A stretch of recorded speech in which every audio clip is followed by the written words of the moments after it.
Tonight, the St. Louis Jewish community and supporters came together to reflect. And they also prayed for the return of the hundreds of hostages taken by Hamas.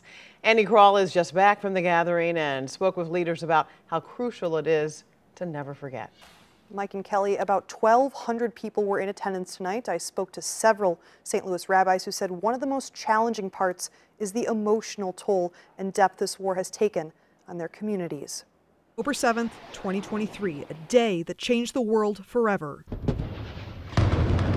Especially for the Jewish community in St. Louis, Creve Coeur Rabbi Jim Bennett told us. For many people, obviously, it has changed horribly, tragically, but for all of us, it has changed in a way to remind us and to rededicate ourselves to the moral courage and the opportunity to learn lessons from this terrible event. 1,200 Israelis were killed in a surprise attack from the terrorist group Hamas. 250 more were taken hostage. Officials believe nearly 100 of them are still being held by Hamas, which is one of the hardest parts for St. Louis Rabbi Scott Shafran. Some who are very young children who were less than a year old when they were taken and have still not been returned to their families who miss them.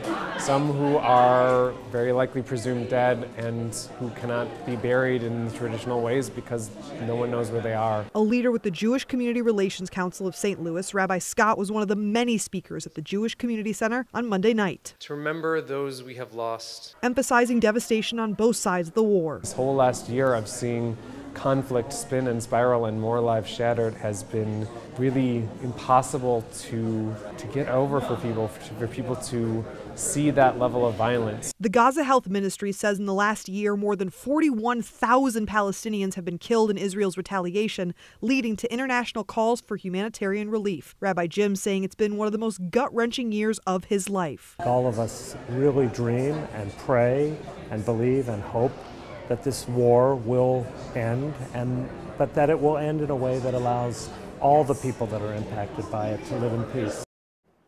The violence continuing as Israel vowed to strike Iran after launching a ballistic missile attack on the country last week. But here at home, many in the Jewish community continue to ask for peace. Kelly? Thanks, Annie.